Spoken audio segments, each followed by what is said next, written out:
Good sign? Good sign, yeah. Participants, mute. Mute me. Just mute me. Okay.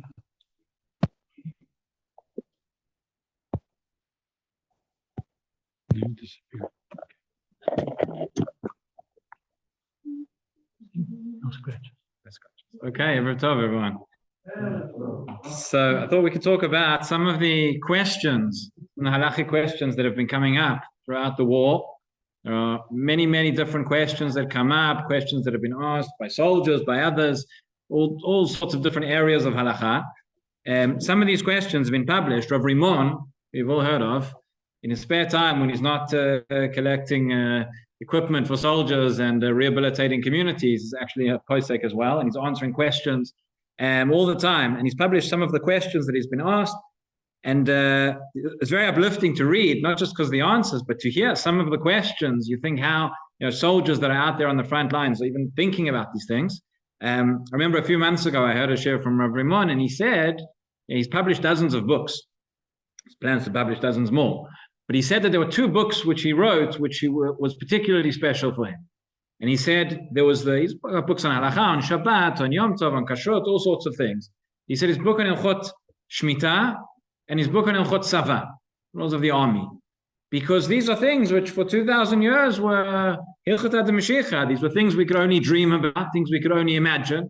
And here they are, it's relevant, it's real, and we're living it as well. So just to give you a sense, there's one question, which I'm not going to go into, but he has one tshuva about taking the shalal milchama, taking the spoils of war. Soldiers were asked, do they go in and they're in homes? Are they allowed to take things, to use things in the home, take them back?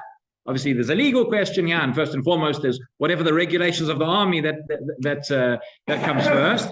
But beyond that, so I'm not going to go into the details now and the technicalities, but listen to one of the questions that he was asked. So he says, "Lemashal, shalai chayal shabatteria b'telefon shelo holechet legamer." So there's a soldier whose cell phone, again, certain places at combat, they're not allowed to take the phones in. Let's assume it was for a tzorech mivtzai, it was for military use, whatever it is. But the phone is running out of battery. And the question was, האם הוא יכול להטעין את הפלאפון בחשמל בבית של הערבי שברח מביתו? They're in a house in Gaza where whoever lived there has run away. Can he use, the soldier asked the question, he says, can I use the electricity? Can I plug in my phone and charge it within the house? Or is that considered, you benefiting from somebody else's electricity? Are you stealing? Are you allowed to? Okay. In any event, but the point is, can you imagine, do you think there's any other army in the world? Do you think there are any soldiers anywhere in the world that are asking these kind of questions, or thinking about it? Say, of course you can, what's it? But the fact is, this is what some soldiers are thinking about, trying to, he says, I was moved by the question. There's no other army in the world where soldiers would ask these questions. We see it from many, many different cases, the morality of our army and of our soldiers. Just because I know you're all wondering, he says, in any event, he says there's no problem in this case, charge the phone, it's an immediate use that he needs, and that would be okay. Let's look at some of the questions as well. So this is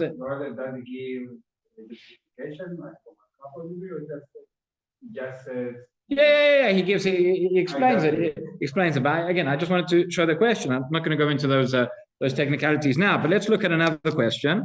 Very interesting also, quite a moving question that was asked as follows. It says, Arav Limon Shalom. This is from a soldier who was serving in the south. Just had a baby boy, and the Brit is taking place on Shabbat in the morning. Friday night he's in Gaza, wherever he is, he's fighting. He can only get out at 9 o'clock on Friday night, once it's already Shabbat. Only on condition that I can return to the fighting on Shabbat afternoon. So the question would be traveling one way on Shabbat and traveling back as well. He asks, is he allowed to go and be at the Brit Milah of his son? Yeah, difficult questions. So listen to the first part of the answer. Says Rav Rimon, And again, you see the halachic understanding, the sensitivity as well. He says, says, first of all, due to the sensitivity and the urgency of this question, I didn't write back in a message. He says, I called up the soldier, and this is what I told him. He says, if you're going home because it's very important for you to be at the bris of your son, and that is forbidden. We haven't found that you can break Shabbat for that purpose. He says, if you're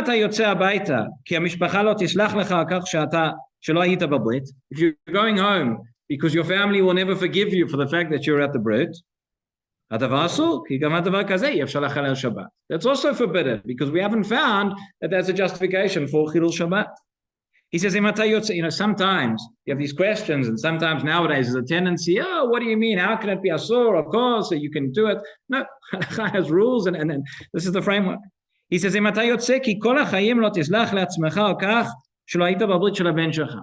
says, if you are leaving, you're going to go travel because your whole life you'll never be able to forgive yourself that you missed out on the brit of your son. He says that's not something, we don't have the halachic tools to allow it for that purpose because that's forbidden, because that's not pikuach nefesh, and halakha does not allow chilul Shabbat for that purpose. Ulam. However, he says, okay, if you're going because you need a bit of recovery time from the war, I mean, these soldiers, again, I'll just say all these questions, it's very dependent on the circumstance and it's dependent on the individual. And that's why you have a Rabbanut Tzva'it. It's dealing with these questions all the time. It depends, but it's not going to be the same. You have a soldier who's been there for a few hours, who's been there for a few weeks, hasn't had a chance to get out. Everything is dependent on the situation.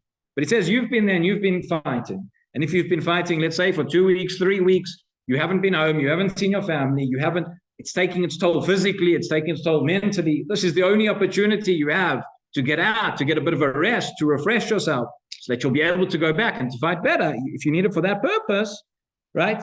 Then he says, that is part of pikuach nefesh, and for that reason, it would be permitted. So he says, he